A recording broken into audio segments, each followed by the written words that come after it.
Hey Steeler fans, this is Jake Wade. This is the Steeler Wade Show. I just want to say thanks first off if you're taking a look, and I hope you make it through the rest of this little video. It's April 3rd. We've gone a couple days past. We're all done with the April Fool's jokes. Seeing Snoop Dogg being recruited and stuff like that. You know, funny stuff. I did see some funny April Fool mock drafts out there, so maybe you want to search the internet because there are some cool ones out there. First thing I want to do, yesterday was one of the most important days of my life. Something wonderful happened. My daughter Veronica Rose achieved her goal as far as she has been. She was accepted to the University of Michigan, and also found out before that we had some good news that I mentioned on an earlier podcast. That good news, I didn't want to say too much about it, but that good news was that she found out that she would qualify. She would qualify for residency. She was basically raised in Illinois. Just brief.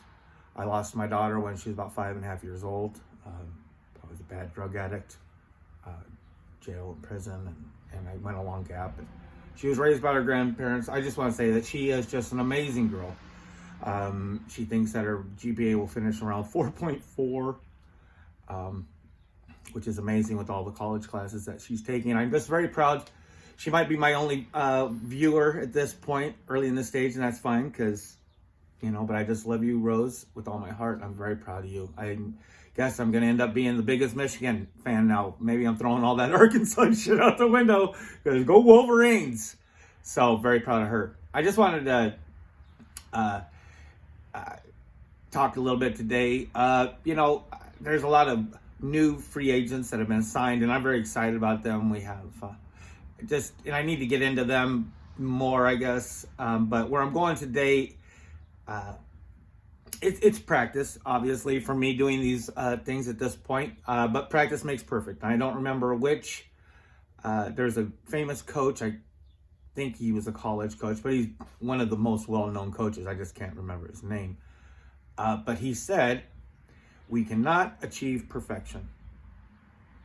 But in the pursuit of perfection, we can't achieve excellence. And that's what I really would like to do. So I believe that practicing is got to be, at least I'll figure out what I'm doing wrong. So what I wanted to do, I don't know if this is from, maybe this is like a drug addict tendency. Maybe all people do this, but I kind of, I don't know. But I like set myself up for a little bit of failure with some like wants sometimes, you know, and like you get excited about something and then you just down the whole thing before the thing could even happen anyway. So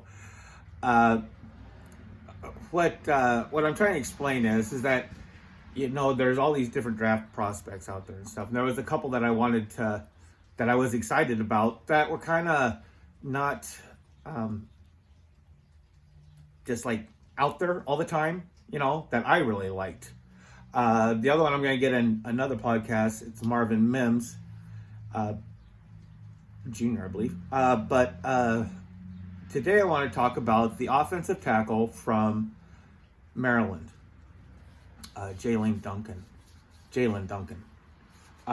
He's about 6'6", 310 pounds. Okay, now you haven't heard his name much with all the big names: the Wright, the Broderick, the Jones, Paris, the guy from Oklahoma. You know, there's a lot of different Tennessee. You know, Wright. But there's all these different ones. The one you don't really hear about so much is Jaylen Duncan. He's one that I really like. Now, earlier in my other podcast, I've talked about how I wasn't really big on these offensive tackles. Like, at our pick spots, I really didn't, like, love them. You know, either I was looking for something on another player. Like, I was looking things up for Will McDonald. You know, so as in looking Will McDonald, I see Iowa play Georgia, so I see him beating Broderick Jones. So it's like, now I know everybody loves Broderick Jones. I'm sure he's like possibly the first lineman picked this draft. So he's got to be great. It's just, this is what different things you see along the way to where you like downs you a little bit. So I haven't been excited about And I haven't been excited about the possibility of Jones or Wright being transferred over to the left side. And that's I could be completely wrong in that. Some people will say, look, if they're an athlete, but you're drafting the athlete, if they're athletic, they can do both. Or they have done both, or this or that. It's hard for me to get excited watching somebody, like when I think about the right side, I think about running. And when I think about the left side, I think about passing. So, it's probably not warranted by any means. But, so when I see, it's just hard for me to imagine the things that I want to see out of a left tackle. I like Dan Moore. I do like him. Okay. But I'm just wanted to, this came along because when I first started this summer or, fall, whenever, I noticed after the season ended, I started noticing how much more I was like ready for the off season, like in a way that almost seemed unhealthy, and the big first thing that I was like doing my research on, this wasn't for the podcast, it was just me as a fan wanting to know a little bit more, because I had just started following different podcasts at the tail of the season last year. The best one of DK Sports, by far. Watch Dan. Sorry. But, so I ended up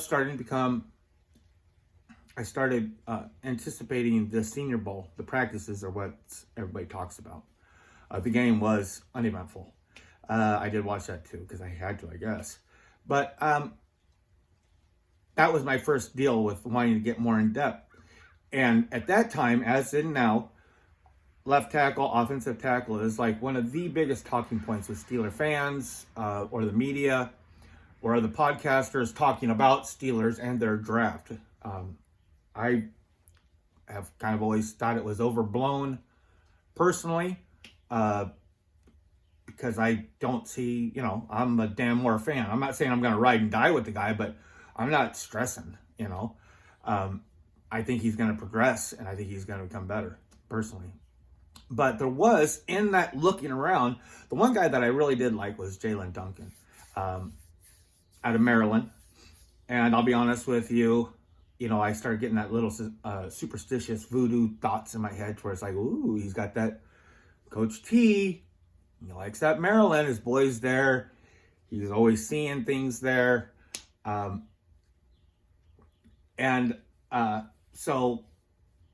there's this connection. He has a lot of respect for the football program there. So I started thinking, oh, this might be, maybe I'm onto something. You know what I mean?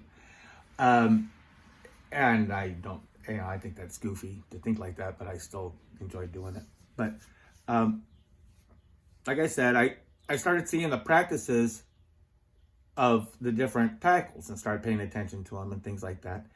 And he was the one that I just started really liking. Like, I noticed I was watching it 3 times, over and over, and usually I'm bored after about halfway through the thing on the one guy's set, and I'll fast forward or something. But this guy, I was watching like 3-4 times, like dumb amount. But I did want to read off a couple things here about him. The notes I've got here. You want to talk about how unprofessional this is? I'm telling you right now. This is the first time I've used the flash on my video camera because this is doing some really high-tech podcasting, vlogcasting, or whatever you want to call this. So I think I'm all slick with my high-tech redneck shit here on my thing, holding up my card for my notes. And now that I'm not wearing my glasses, because I always have the problem of light coming in from this side and no light around here. So if I wear my glasses, I look in the other podcast, I'm rambling. I have to go back to Jaylen Duncan. But basically, what it boils down to is that I'm trying to maintain eye contact because that was something else I've done wrong. So now I'm looking at my camera and I've got this flash on. So then when I coolly try to go over here to the left, all I see is just dots right in front of the things that I'm trying to read without my glasses. So Practice makes perfect. I really like Jaylen Duncan. He's like 6'6", 310. He's a big old boy. He has really quick feet. Okay, and that's like that's one of the things. Like, he just. I'm getting excited. I get all close to the to the thing.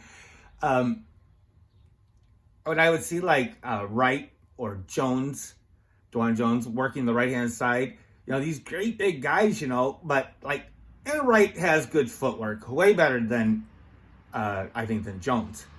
But this guy's got footwork, like Gregory Hines, tip top, tip tip tip tip, for a big guy, and he's quick, and he gets out there in. He's very good at run blocking. He can. Okay, maybe he's like on college level, like a 7 as far as run blocking, but he's very quick, and he's quick enough to be able to shift. He's quick enough to be able to get up into the linebackers area and take care of business. He's always in a good position, and from the things I see, not always, obviously, but when because of his size, he can handle. Okay, it seems like a lot of the edge rushers, in college, their number one, unless they're like super thin, their number one thing is the bull rush. You'll hear about them. These different media people and stuff, or analysts talk about the different traits or better sides of edge rushers, and they'll say, well, he lacks moves or his craft, because it is a craft, those edge rushers, but a lot of edge rushers really rely on the bull rush. They just want to overtake the guy. Well, he handles that well. At his size, he handles it well. He positions himself well. He drops back well, as far as someone wanting to try to go around to the backside of him. Before you know it, the edge is like 4 yards behind the quarterback, and that's without the quarterback going up. He really does that really nice. That's the part where he might be a 8 or a 9, if a 9 in pass blocking. He is very good at setting up, and he can handle the bull rush. He can handle, but his pass blocking ability is where he shines. And the thing about it is that he is not talked about probably with the Joneses and the Skronskys and different Wrights and different these big names that you're constantly hearing. Harrison, is because he's a little raw and unpolished. Okay. I think we have a pretty darn good offensive line coach. I think we have the best environment. If we have somebody, he has the numbers. He is the ideal size of an offensive tackle. He is it. He is it. Ideal. What a great environment if we could have him come in here. The thing about what I was talking about earlier about setting myself up for being upset is because I've been thinking about this guy since the Senior Bowl. In that time, I have tried to create this podcast. I've had in my back of my mind, this is somebody, that I'd like to talk about sometime. I'm not doing it justice, but I never kind of weaned off because I was kind of hooked up on these mock drafts, and whenever I would do a mock draft, he would never fall anywhere close unless I was really reaching. A lot of these, the ones that I was messing around with, I think were putting him, I think they were kind of putting him past our 49th pick, and I never, I guess I didn't really see it as a 49th pick. Now things are all goofy again. Now but now I'm more like looking on these things, and I'm thinking that the offensive line positions and the wide receiver positions are going to run faster in the draft than people expect. Obviously, they're saying, the top 3 are not going to be available at 17. That's why everyone's talking about us picking Jones or Wright, at 17 as an alternate. That's their 17th pick. I don't like that choice, But here I've been thinking all this time, I'm thinking Jaylen is going to be somewhere in the 55-ish range. That's where I've been picturing him for some reason. Maybe something I read, maybe something I don't know. But that was kind of, or maybe it was these mock drafts, whatever. Maybe I ended up seeing him when I was doing a trade back at 32, playing around with it. That's possibly. But the more I got into him, I'm thinking that if the Steelers were going to get this guy, this is going to stink, because it's just going to stink. I'm pretty sure they would have not used the 49 pick. They would have to use the 32nd pick. I think that's how good he is. I think that's how valuable these offensive linemen are going to go off the board. He might go off the board before the guard from Torrance, guy from Florida. That's a possibility. That's the best guard in the thing. This guy might end up going before him. Who knows? That's the one thing about this draft. It's so goofy. You just don't know how it's going to run. I did want to say, but the thing about, again, going back to where I made myself upset, was one seeing that I don't know if he is worth 32. I like him a lot.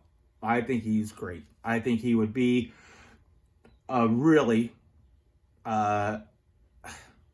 it's beyond my thoughts. I can't see past what I like, but I think to get him, you'd have to go 32, and I can't see us going. Maybe. The thing about that I think that hurts. Okay. What made me upset is that I did some research and I found out that there is no scheduled, we didn't go to the pro day. We didn't go to we didn't have him come in for one of our 30s. The Steelers, you have 30 interviews you can ask for. We didn't ask him to come in. There was no meetings. There was no this with Jaylen Duncan over this offseason as far as how different draft prospects go. And I just kind of stabbed me in the heart saying, well, because it's not going to happen. He would have to solely be going off of Tomlin's connections, possibly with Maryland friends, and then that going into Rooney's, whatever. Or it could be what they've seen at Senior Bowl, seen enough, and just be very quiet. That's a Steeler thing to do too. They like to throw. They haven't done the last 2 years, but they do like to throw wrenches and stuff. The problem with the Steelers, I think, getting a guy like Jaylen Duncan is that he's just not really a meanie. Steelers kind of like their meanies, and he looks like a guy that just comes in and do his job. Normally, it's not just, that's, I guess, what you want, but it's not that exciting. It's not what you're used to. It's like what you think the Steelers want and stuff. But he doesn't play very aggressively. He just does what he's supposed to do. So I don't know, but he doesn't. You notice, one of the things, he just does his job and turns around and goes back to the huddle. There's no excitement or anything like that. I don't know. That's the only thing I've noticed when I watch the different things about him. I'm going to cut this at that. I would love to see Jaylen Duncan. I just can't, I don't know. That would be a weird one. But this is just a draft prospect, that somebody that I feel a lot about. Next one I might shoot out there is with Marvin Mims. He's somebody that, I like also. Thanks again, Steeler Nation. If you like what you've seen, please press the like button or subscribe if you want to see more of this little happy trail I'm on. Thanks again and have a great day.